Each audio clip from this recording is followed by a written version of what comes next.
Bienvenidos a un episodio más de Quedamos en Eso. El día de hoy nos visita Vivi, licenciada en psicología y licenciada en hermandad. No, mentira, Vivi es mi hermana para los que no la conocen y ella estuvo en el episodio 2 hace 40 episodios. Cuando lo vean van a ser más episodios, 40 y resto, pero súper contento. Vivi, bienvenida. Muchas gracias, muy feliz de estar aquí otra vez después de 40 episodios, qué rápido. En Sí. realidad pasó muy rápido. Tuvimos un tema interesante en aquel momento y hoy traemos otro tema interesante también. ¿Y cuál es el tema interesante de hoy? ¿Qué tan consciente sos de tu propia mierda? Es Ok. una pregunta muy interesante. La leí en algún momento o en algún lugar, no recuerdo dónde, y me quedó como dando vueltas porque es una pregunta fuerte, es una pregunta profunda. ¿Y por qué fue que le quedó dando vueltas? ¿Por qué esa y no otra? O sea, ¿qué fue lo que usted dijo? Ma, esto me conecta con este punto y veo un valor muy grande en compartirlo. Porque vamos a ver, todos tenemos información de la que damos cuenta sobre nosotros mismos e información de la que no tenemos ni idea de nosotros mismos. De la información que sí conocemos, pueden haber cosas que nos gusten y cosas que no nos gusten, pero mientras las conozcamos, tenemos la oportunidad de que si algo no nos gusta, podemos trabajarlo o bien podemos aceptarlo. Pero de lo que no damos cuenta, de lo que está ahí y no tenemos idea cómo trabajamos eso, ¿verdad? Porque también hay que tener en cuenta que esa mierda que está ahí, ¿verdad? Toda esa información de la que no nos damos cuenta, nos que generan impulsos, nos hacen actuar de cierta forma, nos hacen pensar de cierta forma, nos hacen decir cosas. Y uno, bueno, no sé si le ha pasado, a veces uno tal vez está en situaciones y uno reacciona de cierta forma y después uno dice, qué raro, ¿por qué reacciona de esa forma? Bueno, ya esa es la mierda empujando, ¿verdad? Ok. Esa información, ese lado oscuro que tenemos y que no necesariamente lo conocemos. Simplemente damos cuenta de ello por las reacciones que tenemos, por las cosas que decimos, por la forma en que actuamos, pero muchas veces no nos detenemos a pensar de dónde viene eso, de dónde viene una reacción, de dónde viene una acción, de dónde viene una palabra, de dónde viene un pensamiento inclusive, de dónde viene una intención, ¿verdad? Cuando hacemos cosas siempre hay una intención de fondo, pero nos hemos puesto a preguntar en algún momento de dónde viene esa intención. Y absolutamente todos tenemos mierdita acumulada, Sí, aunque nos estemos trabajando, aunque no nos trabajemos, o se nace, se hace con eso. sí, yo creo que todos tenemos mierdita acumulada. Sí, ese es un buen término. Creo que todos tenemos como ese lado oscuro, como esa materia que no conocemos y que nos define y nos determina de muchas formas. Independientemente si uno está yendo a terapia o no está yendo a terapia, igual la mierda está. La diferencia es que si usted está yendo a terapia, pues se irá dando cuenta progresivamente de qué tanto volumen tiene, ¿verdad? Y cómo, y puede ir transformando eso en materia orgánica, donde brotará vida, donde brotarán nuevas cosas positivas para usted. Pero el problema es que si uno no lo trabaja, si usted no está yendo a terapia, es muy difícil de pronto lidiar con todo eso, ¿verdad? Yo siempre he dicho que todos tenemos fantasmas en el closet, ¿verdad? Que tiene que ver con nuestra historia, que tiene que ver con cómo nos criaron, los pensamientos que nos inculcaron desde pequeños, la forma de ver la vida que nos construyeron desde pequeños. Pero cuando uno muchas veces decide ir a terapia es porque esos fantasmas ya están pegando muy duro la puerta, ¿verdad? Y amenazan con salir. Y uno muchas veces lo que intenta es como sostener esa puerta y no salgan, ¿verdad? Pero si usted no lo deja salir, nunca se va a dar cuenta qué hay ahí. Puede ser solo un fantasma, pueden ser 5, pueden ser 10. El tema es que hay que enfrentarlo en algún momento. Entonces, si no somos conscientes como de qué hay en nuestro lado oscuro, si no ponemos luz en ese lado oscuro, no vamos a poder trabajarlo, no vamos a poder transformarlo. Ok, entonces digamos, yo a mis 31 años y siempre he puesto una resistencia a esa puerta para que los fantasmitas no salgan, y sigo, supongo que en algún momento tanto la puerta o yo cedemos. ¿Qué podría pasar?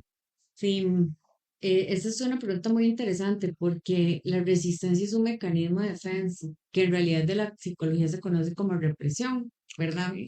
Entonces, muchas veces no suceden cosas en la vida que nosotros vamos reprimiendo, ¿verdad? No necesariamente se elaboran en ese momento porque tal vez es un trauma, tal vez es algo que nos pegó fuerte y uno simplemente, pum, como que lo pone ahí en una cajita, lo pone en el closet o lo que sea. El asunto es que cuando uno vive experiencias en donde no procesa la emoción, ¿verdad? Sino que simplemente la sintió intensificada, pero no la procesó, no la trabajó, eso se empieza a convertir en un fantasma en el closet, ¿verdad? Y el cerebro o la mente, por un tema de mecanismo de defensa, lo va a reprimir, ¿verdad? Porque tal vez es algo que impactó muy fuerte a la persona. Entonces lo va a reprimir y lo va a guardar. Entonces, ese material siempre va a amenazar con salir, siempre. Pero el mismo cerebro lo reprime y lo reprime. Entonces se vuelve esta lucha entre dos pulsiones, ¿verdad? Entre la pulsión que intenta manifestarse y la pulsión que intenta mantenerlo a raya. ¿Qué pasa? Que cuando la caja se empieza a llenar de cosas, ¿verdad? En algún momento explota, en algún momento sale. Lo que pasa es que no es lo mismo trabajarlo y sacarlo progresivamente, uno por uno, ¿verdad? Sacando los hilos, viendo a ver dónde los coloco, cómo los coloco. Y otra cosa es que la cosa me explote en la cara, ¿verdad? Inevitablemente en algún momento va a salir, por más represión, por más resistencia que el cerebro cree o que la mente cree, en algún momento las cosas salen. Y muchas veces salen mal, salen de mala manera, salen provocando un caos mayor del dolor tal vez que hubiera ocasionado trabajarlo. Porque cuando uno abre esa puerta y se enfrenta como a esos fantasmas y se revuelve en la mierda para ver qué hay, ¿verdad? Es un proceso doloroso, Ujú. no es lindo, porque una cosa es lidiar con lo que nos gusta de nosotros y otra cosa es lidiar con lo que ni siquiera sabíamos que existía, ¿verdad? Entonces, cuando uno empieza como a revolver ahí todo, es un proceso que se puede volver doloroso, se puede volver cansado, se puede volver agotador, pero ahí va. El problema es que cuando explota, ya usted no tiene control sobre lo que está sacando, ya salió y sale manifestado en acciones, sale manifestado en palabras, sale manifestado en reacciones que muchas veces ya no se pueden controlar o cuesta mucho controlarlas, ¿verdad? Es como una fuerza que arrastra y se manifiesta básicamente. Como la gente que dice, no sé, que están en la calle y le pitaron y se volvió loco, sacó un arma y ¡plá! Y dijo, mae, no sé qué me pasó. Sí, hay muchas razones por las que la gente puede reaccionar así, pero una de esas definitivamente es una serie de cosas, de sucesos, de emociones no tramitadas, ¿verdad? Y de repente, simplemente un día salen. Y cuando usted da cuenta de ello, de ahí ya hay un desastre, ¿verdad? Ok, y vamos a ver, tengo tantas preguntas. El tema de sanar, el tema de volver la mierda y ver qué está pasando, ¿duele? ¿O es un proceso cómodo? ¿O qué podemos esperar de un proceso de sanación? Que sabemos que vamos a sufrir y nos va a hacer bien, que por otra parte nosotros estamos sufriendo, pero no vamos a mejorar, pues no vamos a empeorar. Es que esa pregunta es muy interesante porque mucha gente cree que sanar es de pronto no tener cosas malas, que todo está bien, que todo es perfecto, entonces de ya sané, ¿verdad? Soy un ser de luz iluminado y flotante, ¿verdad? Y no es así. En realidad, sanar tiene que ver más con ser consciente de mi propia mierda, cambiar lo que puedo cambiar, transformar lo que puedo transformar y aceptar lo que tenga que aceptar, porque La parte, nosotros tenemos una parte luminosa y una parte oscura. La parte oscura es parte nuestra también. Entonces, habrán cosas que uno puede transformar con trabajo y habrán cosas que definitivamente el único camino que queda es aceptarlo, aceptarlo como parte de uno, como algo que está inherente a mí. Ahora, eh, definitivamente es un proceso incómodo. Si no es doloroso, es incómodo mínimo, ¿verdad? Porque usted sale de su zona de confort. Cuando usted decide trabajarse usted mismo y revolver su propia mierda para ser consciente de qué es lo que tiene ahí, em, es un proceso que lo saca de su zona cómoda, definitivamente. Y sí, va a ser un momento incómodo, pero también va a traer después muchas satisfacciones, va a traer mucho sentimiento de liberación, ¿verdad? Porque son piedras que usted va sacando de su mochila y va dejando en el camino, porque ya no las ocupa cargar con usted. En términos de psicología, yo siempre he dicho que no hay como algo bueno o algo malo. Yo lo veo en términos de funcionalidad.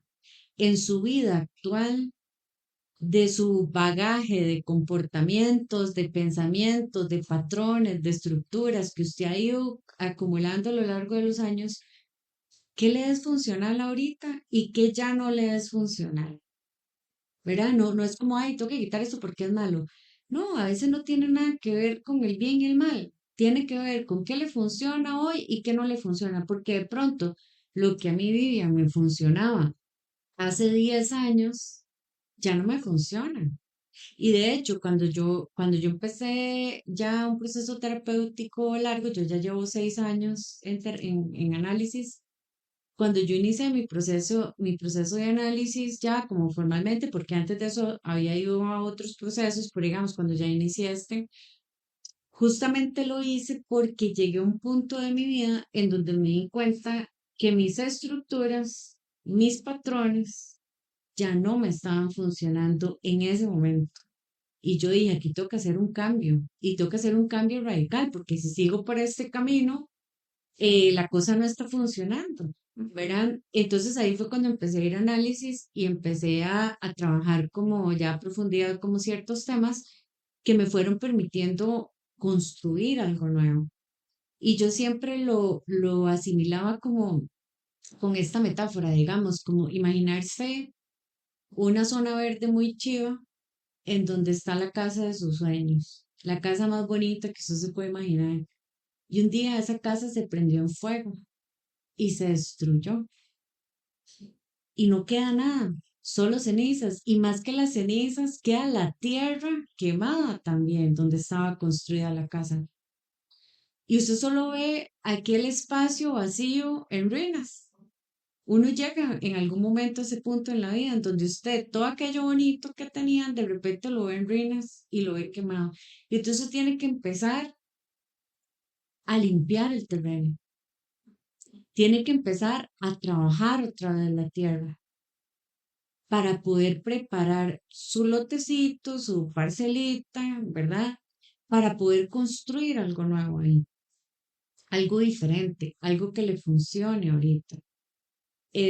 Tal vez sea muy radical la metáfora, ¿verdad? Pero bueno, en mi caso yo me sentí así, en donde un momento vi todo quemado, destruido, hecho trizas y tuve que empezar desde cero y me acuerdo que por mucho tiempo me quedé contemplando aquel escenario. O sea, como que uno se queda como, nada más como de pie, mirando el vacío y uno dice, híjole, ¿qué trabajo me espera? ¿Verdad? Y cuando se empieza a trabajar eso, a remover lo que ya no sirve, a separar lo que de pronto sí sirve y se puede volver a utilizar, tal vez de la misma forma, tal vez de otra forma. Ese es el proceso de análisis, cuando usted empieza a revisar qué funciona ahora y qué ya no le funciona y empieza a cambiar de fondo la forma en que usted se relaciona con el mundo, con otras personas, la forma en que ve la vida, la forma en que su visión de mundo cambia. Pero para que su visión de mundo cambie, hay que cambiar cimientos, ¿verdad? Hay que cambiar las bases, porque los cambios no pueden ser superficiales, porque de ahí, si usted lo que va a cambiar es la cortina, De ahí hay un cambio, se ve lindo, ¿verdad? Pero no es un cambio de fondo. Entonces, bueno, cada persona tendrá su necesidad, pero definitivamente yo pienso que el proceso de sanar es algo que lleva mucho trabajo, mucha introspección, es súper incómodo porque te vas a encontrar con cosas que no te gustan de vos mismo, que no querías encontrar, ¿verdad? Y que a veces uno dice, híjole, ¿en qué momento yo era así o en qué momento me salió esto, ¿verdad? Y uno dice, ¿y ahora qué hago con esto? ¿Verdad? Entonces sí, también puede ser doloroso, muy doloroso, pero también en la culminación de ese trabajo puede ser sumamente liberador.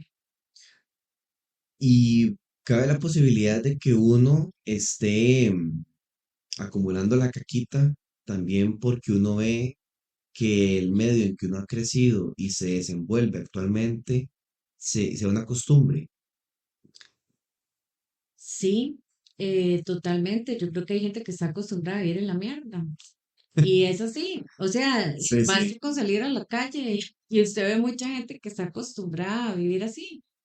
Y no solo vive así, sino que si se puede se echa más mierda encima. O sea, como que entra en una zona de confort en ese aspecto.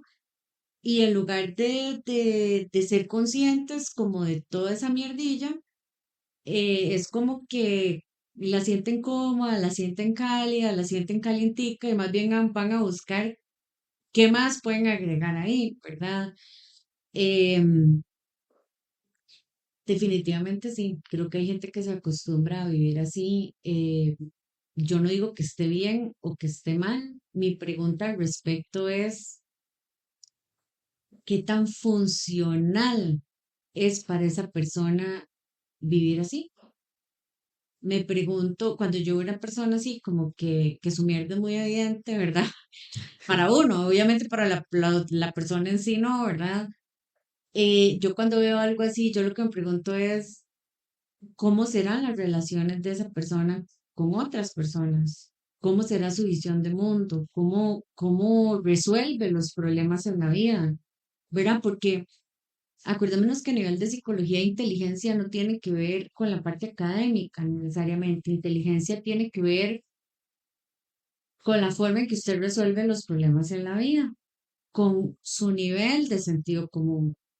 Eso es inteligencia en términos psicológicos, ¿verdad? Entonces, a veces yo me he topado con gente que yo me pregunto cómo esta persona resuelve los problemas cotidianos, ¿verdad? O sea, cómo esta persona resuelve problemas.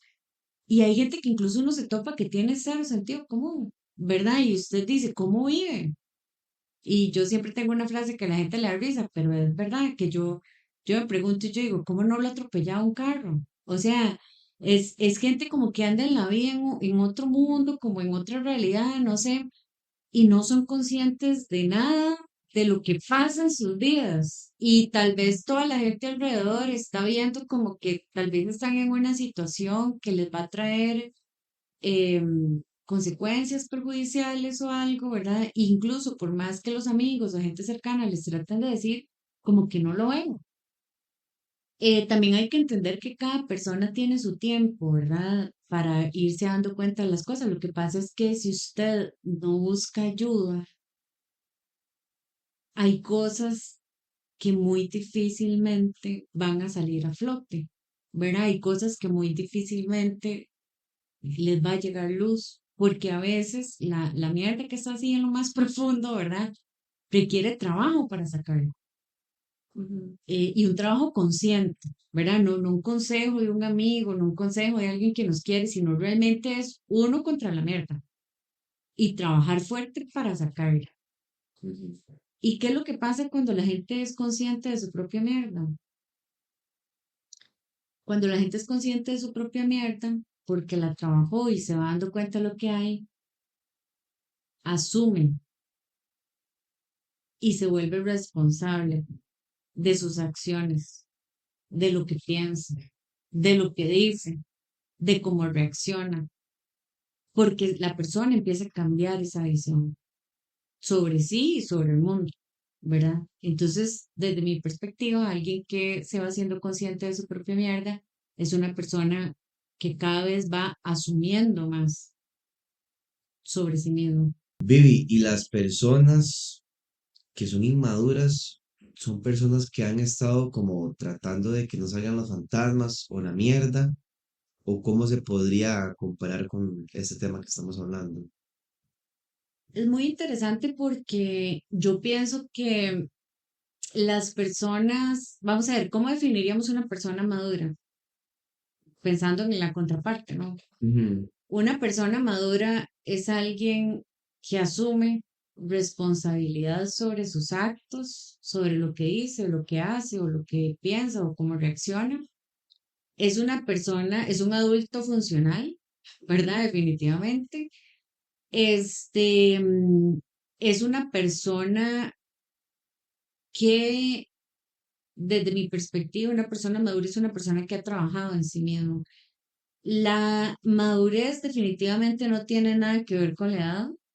Conozco gente de mi edad que, ay, que uno pensaría que tal vez la experiencia y la vida les ha ido enseñando lecciones, mas no es así. Una cosa es que a la gente le pasen cosas y otra cosa es que la gente aprenda de esas cosas, ¿verdad? Y conozco gente de mucho menos edad que se comporta de una forma mucho más madura y responsable también. Entonces, si para mí una persona madura es esto, una persona emocionalmente inmadura es lo contrario, es una persona que nunca se hace responsable de sus acciones, Ujú. siempre la culpa la tienen los demás, tiende a manipular constantemente, ¿verdad? Tiende a victimizarse constantemente porque como no asume responsabilidad sobre sus actos, pues sí, todo le pasa. Entonces, es esta gente como que la vida pasa por ellos, Ajá. pero ellos nunca son sujetos activos en su propia vida, sino que son sujetos pasivos en donde, ay, es que siempre me pasa esto. Ay, a mí la frase favorita mía es cuando dicen, ay, en términos de elección de pareja, ¿verdad? Ay, es que a mí siempre me sale el mismo tipo de persona. ¿Cómo le explica usted a esa persona que no es que le sale el mismo tipo de persona, es que usted elige el mismo tipo de persona? Entonces hay una diferencia entre yo elijo el mismo tipo de persona y una acción mía, ¿verdad? Y otra cosa es como, ay, la vida siempre me saca este tipo de personas, ¿verdad? ¿Verdad? Ay, Qué casualidad. qué casualidad, pobrecito yo, o pobrecita yo, ¿verdad? Siempre me aparece el mismo tipo de hombre, siempre me aparece el mismo tipo de mujer.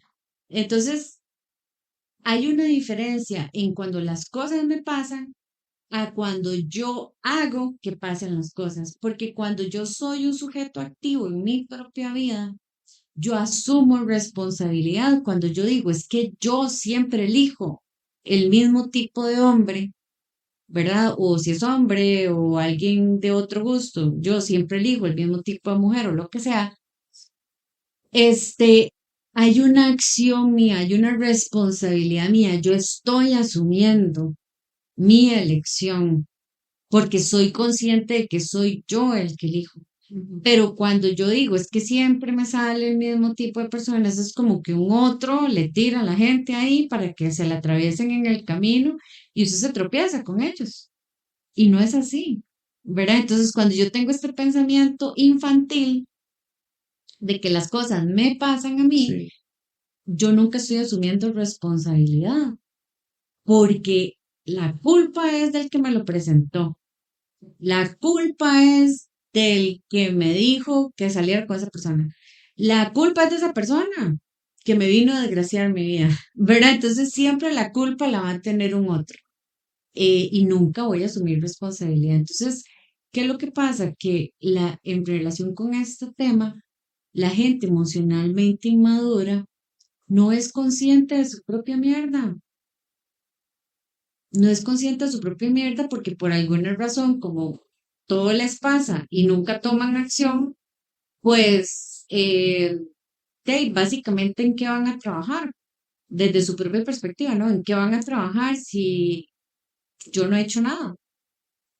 Yo no he hecho nada, pero me pasa de todo. Entonces, es gente que ni siquiera está consciente de que hay mierda en su saco, ¿verdad? Porque la mierda siempre viene de afuera. Y en algún momento ese tipo de personas que no son conscientes de toda la mierda que tienen o que nosotros todos tenemos, se llegan a dar cuenta como que digan, huele raro, no le huele raro, y ya empiezan como a notarlo, o hay gente que del todo, o sea, pasa una vida y no se da cuenta. Sí, claro, dicen que huele raro, pero es el de a la par. Me están tirando mierda. Me están tirando mierda. Exacto, o sea, me están tirando mierda o la mierda es suya, pero yo no tengo, ¿verdad? Es que, bueno, y también hay que entender que la gente emocionalmente inmadura no son así como por combustión espontánea, ¿verdad? Hay todo un sistema de crianza, un sistema de valores, una historia personal, etcétera, etcétera, cómo sus papás se relacionaron con ellos o la gente que cumplía esas funciones, ¿no? A lo largo de su vida y demás, que perpetúan ese esquema de pensamiento, ¿verdad? Y entonces, y es que el problema de la gente también emocionalmente inmadura, ¿verdad? Que normalmente suelen hacerse víctimas y demás, siempre se topan con aquellas personas cuyo esquema de pensamiento es salvar al otro. Entonces como que se cruzan. Lo que hablábamos en el episodio anterior, que eran proyectos de salvación. Proyectos de salvación, que hace 40 episodios hablamos de eso. O sea, entonces, el que anda buscando un proyecto de salvación se ocupa con el que ocupa ser rescatado. Perdón, se cruza con el que ocupa ser rescatado. Y alguien va y ahí va, eso es muy interesante porque al final son elecciones inconscientes. El que anda buscando un proyecto de salvación, de entre toda una multitud, le va a brillar con luz neón los que necesitan ser rescatados. Y la gente que necesita ser rescatada, entre 1 millón de personas le va a brillar con luz neón el que anda buscando un proyecto de salvación. Entonces se eligen mutuamente, porque el uno tiene lo que el otro necesita. Y entonces crean como una simbiosis, ¿verdad? Como un estilo ahí en donde uno complementa al otro. Eh, que es una relación sana, ¿no? No lo es. Ujú. Porque ni uno debería estar tratando de cambiar al otro, ni el otro debería estar buscando que otro le resuelva la vida. No es una relación sana. Funciona. ¿De? Eso ya son otros 100 pesos. A mucha gente le funciona pagando un alto precio emocional y psicológico, pero ahí está, ¿verdad? Ahora, ¿qué sería lo correcto? Yo pensaría que lo correcto es que los dos se paguen a ver, ¿verdad? Y casi, casi, casi estoy segura que en el momento en que los dos descubran su propia mierda y trabajen su propia mierda, hasta ahí llegó la relación. Porque lo que uno tiene que completar al otro, ya de repente el otro no se lo da porque ya trabajó como esos issues y lo que éste necesita, ya de pronto no lo pide porque ya trabajó sus propios issues también. Entonces, eso por poner un ejemplo, ¿verdad? Pero hay como 1000 duplas que se pueden hacer de ese tipo, ¿verdad? Entonces, em, es muy interesante porque de, yo pienso yo, ¿verdad? Cuando uno está en modo de conocer a otra persona, por ejemplo, en términos de pareja, qué interesante sería que nos preguntáramos qué tan consciente está esa persona de su propia mierda. Se puede llegar con un cuestionario y decirles, mae, pa. Y ahí verás que yo no lo veo tan loco y le voy a decir por qué. Bueno, primero, obviamente, para hacerme yo esa pregunta es porque yo ya me la pregunté yo Ujú. y posiblemente ya yo esté trabajando en mi propia mierda. Y eso es lo que pasa, que a veces cuando uno empieza a ir a análisis, a terapia, cualquier otro tipo de paradigma psicológico, este, conforme usted más va descubriendo cosas, usted más lo cuestiona a su entorno, ¿no? Entonces, genera preguntas. Yo siempre he pensado que ir a análisis, ir a terapia, a la que usted quiera ir, pues terapias de verdad, ¿verdad? Con psicólogo incluido. Este, yo pienso que una buena terapia, un buen análisis, siempre va a ser que usted se cuestione cosas, que usted genere preguntas para usted y para otros. Entonces, sería muy interesante que alguien que esté conociendo a otra persona de repente se pregunte, ¿y esta persona estará consciente de su propia mierda? ¿Y por qué es importante preguntarse eso? Porque esa mierda lo va a pringar a usted en algún momento de la relación. Y su mierda posiblemente pringa al otro también. Ujú. con actitudes, con reacciones, con comportamientos, con formas de pensar, con formas de ver la vida, etcétera. Entonces, claro que es una pregunta válida. Ahora, uno, pues, sería como muy agresivo llegar a preguntar eso de primera entrada, ¿verdad? Pero definitivamente cuando se está conociendo a alguien es fundamental, desde mi perspectiva personal, hacer cierto tipo de preguntas que sean importantes para usted y el mejor momento preguntar eso es cuando usted esté conociendo a una persona, antes de involucrarse emocionalmente, sentimentalmente o físicamente o lo que sea, poder tomarse el tiempo de saber cómo piensa esa persona, cómo es su visión de mundo, cómo viene su esquema mental, ¿verdad? O sea, cómo afronta los problemas, si resuelve problemas o si espera que otros se los resuelvan, ¿verdad?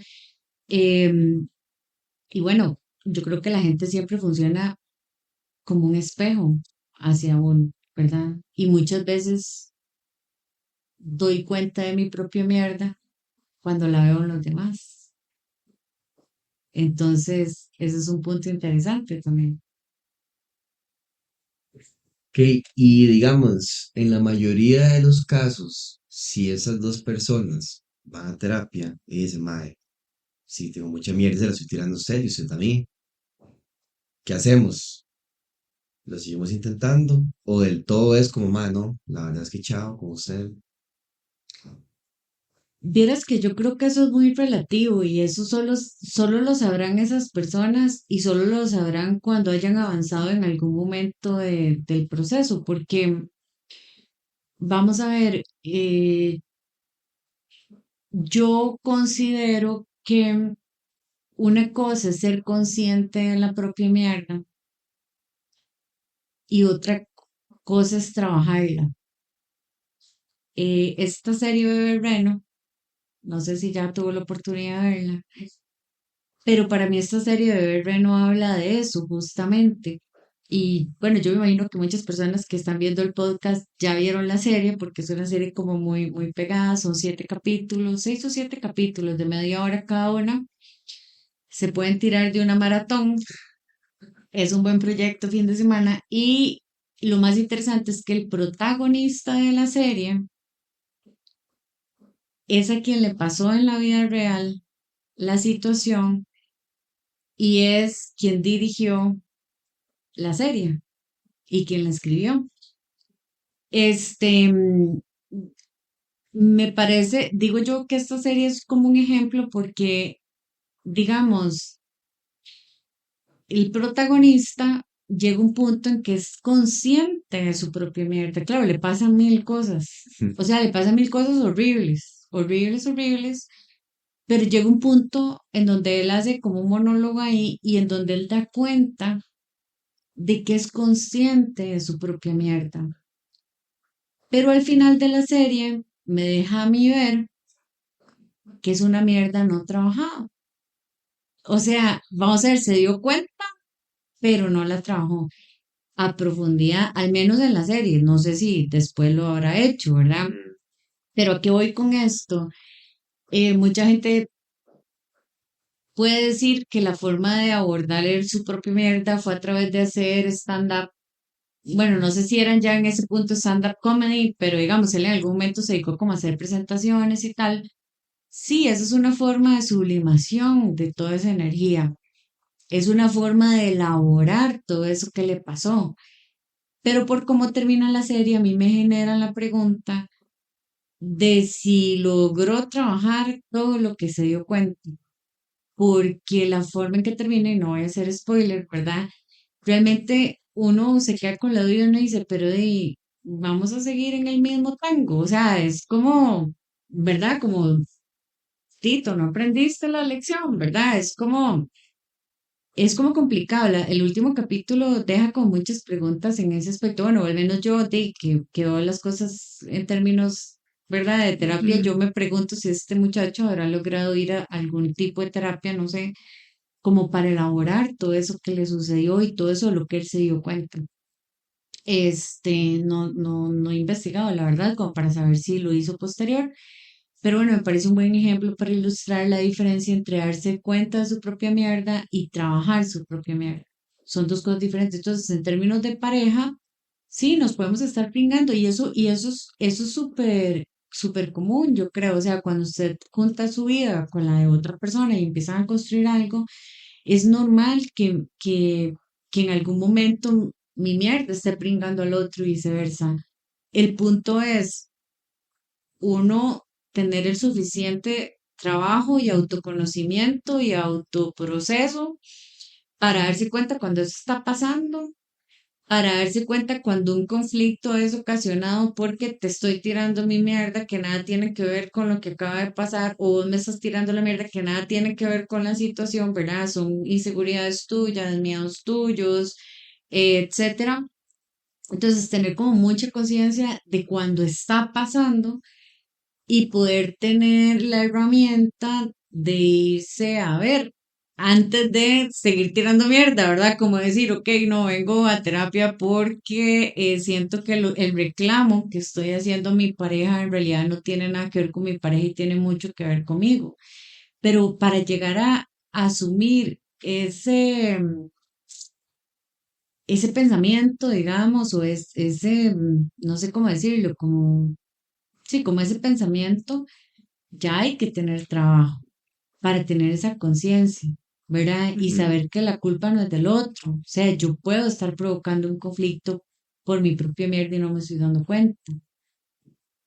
Creo que puede ir por ahí. Entonces, si pueden seguir juntos o no, pues ya dependerá como de cada pareja, de cada proceso que lleve cada uno, de cuánto aguantan en el proceso, ¿Qué tan funcional es? ¿Hasta qué punto? hasta qué punto les es funcional, o de repente cuando a veces pasa que cuando una de las dos parejas empieza a ir a su propio proceso y a trabajar su propia mierda, ¿no? Al otro ya no le es tan funcional, porque entonces no solo sale de la zona de confort el que está trabajando, saca de la zona de confort al otro, porque ya este no tiene las mismas reacciones que antes. ¿Verdad? Y no tiene las mismas acciones tampoco que antes, no tiene las mismas respuestas que antes ante esta otra demanda. Entonces, de repente ya le deja de ser funcional al que no está trabajando su propia vida. Y empiezan los problemas de funcionalidad y de pareja y de todo. Exactamente. Que al ir trabajándose, me imagino que se va a formar un caos esperado y empieza por ese tipo de situaciones, como ya usted no es el mismo, ya no es la misma, eh, está con otro, está con otra, ya no me quiere, empiezan manipulaciones, tirando mierda, los que puede ser más de cosas que no van a construir, que van a destruir. Y eso me hace preguntar que por qué hay gente que ha pasado años en relaciones que ambos saben que no son felices, la funcionalidad se ha visto ahí como amenazada, pero aún así siguen. Es que tienen que tocar fondo, en algún momento se darán cuenta. Es que justamente eso es lo que voy cuando digo que una cosa es que yo vea que hay mierda en mi caja, ¿no? Y otra cosa es enfrentarme a ella. Yo puedo estar en una relación en la que no me siento feliz, ser consciente de por qué no soy feliz, pero hasta ahí, ¿verdad? Y ojalá si le puedo echar más caquita encima mejor, porque así tapo el asunto y se mezcla ahí raro y entonces de ahí no trabajo. Es que el tema es que cuando la gente decide trabajarse, analizarse, entrar en un proceso de este tipo, requiere mucho coraje y requiere mucha valentía porque viene un trabajo fuerte y muchas veces la gente sabe que lo necesita, pero no está dispuesto a hacer ese trabajo.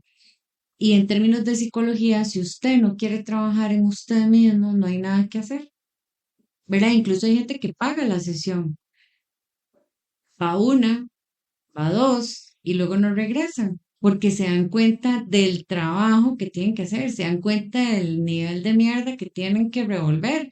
Y dice, mejor dejo todo así. ¿Para qué voy a revolver la mierda? Hasta ahorita me ha funcionado. Y se van. Y luego otra vez por allá les vuelve a llegar un olor insoportable. Y dicen, ok, ocupo trabajar esta hora. Pero ya saben que requiere mucho trabajo y mucha gente no está dispuesta a asumir eso.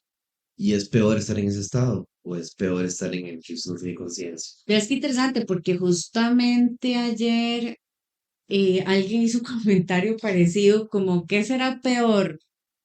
Como conocer la verdad y saber tener una noción de qué tanto tengo que trabajar o mejor no saber nada y vivir como en la Matrix, ¿verdad? Como en la película. Y lo que pasa es que mucha gente anda en la vida como diciendo, no, yo no ocupo eso, no, yo estoy bien como estoy. Pero de repente, a veces cuando hacen ese tipo de comentarios, es justamente en ese momento donde les llega la luz, que no están tan bien como creen que están. Em, entonces, hay gente que de verdad se sienten demasiado cómodos sintiéndose mal. Ujú. ¿Verdad? Eso es como que hay alguien que siempre dice, uy, es que siempre me duele aquí, pero ¿y por qué no hay un fisioterapeuta? ¿Por qué no hay un quiropráctico? No, no, no, así estoy bien.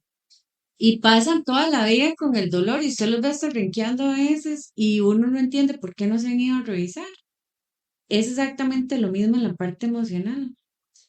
Hay gente que se acostumbra a vivir con dolor, hay gente que se acostumbra a vivir con incomodidad, hay gente que se acostumbra a vivir con el olor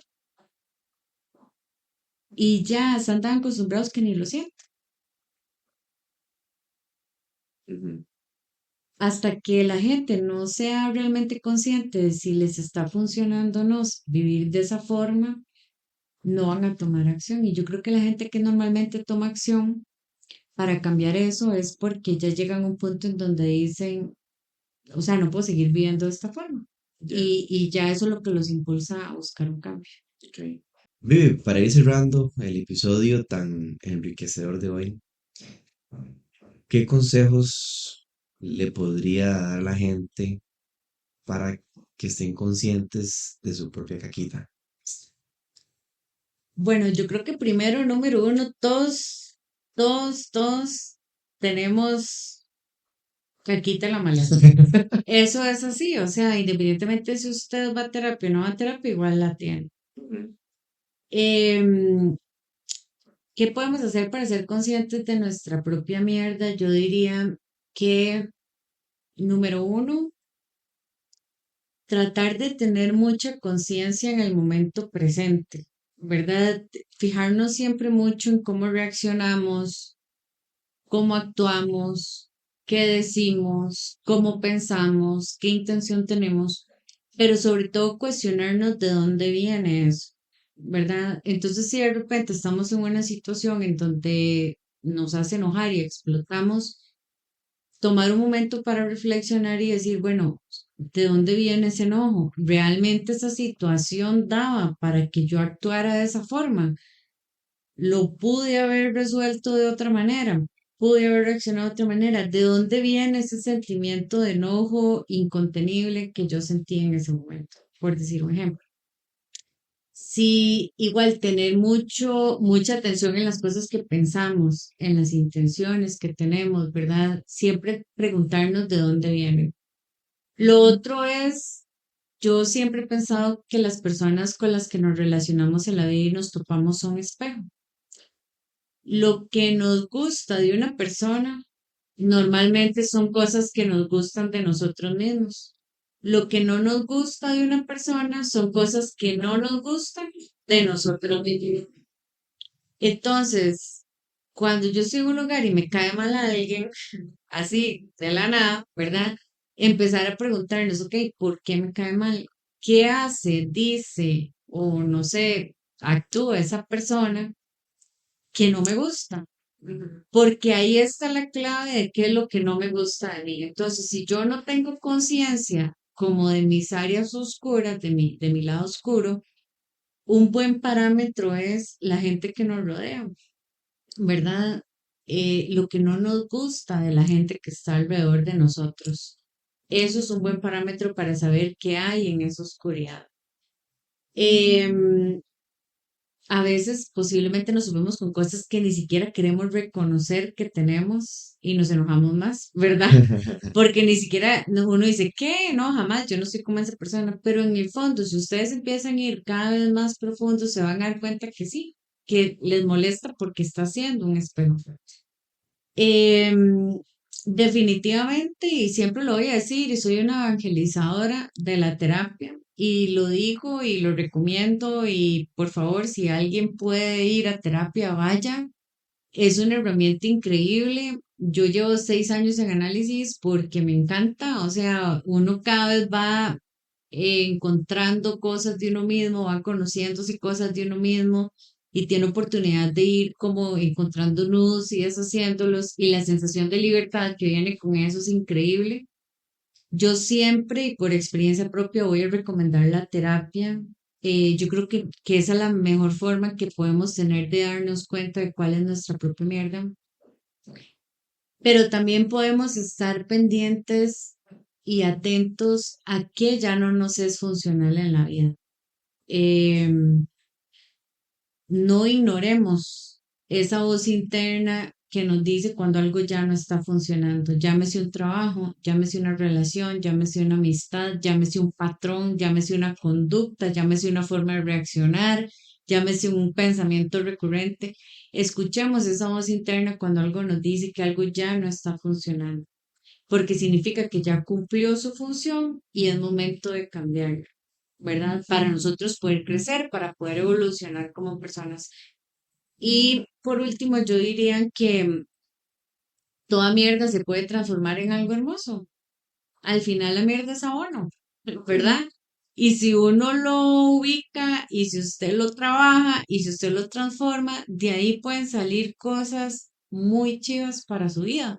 De ahí pueden salir cosas muy profundas para su vida. De ahí pueden salir un cambio de vida radical en beneficio de usted, de su salud mental, de su salud emocional, de la gente que lo rodea también. Entonces, no veamos la mierda como algo malo, veámoslo como una oportunidad, como un material que hay ahí, del cual no conocemos o no dábamos cuenta y que nos puede ayudar a transformar la vida.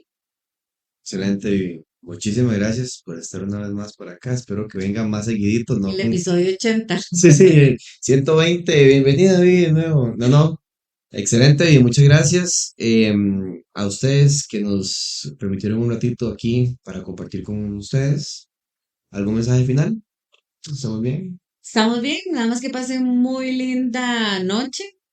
Bueno, que es de noche en este momento, no Ajá, sé cuándo nos pasemos, pero que pasen muy linda noche, muy lindo día y que tengan una semana muy productiva. excelente. Quedamos en eso, Vivi, muchas gracias. Hasta luego.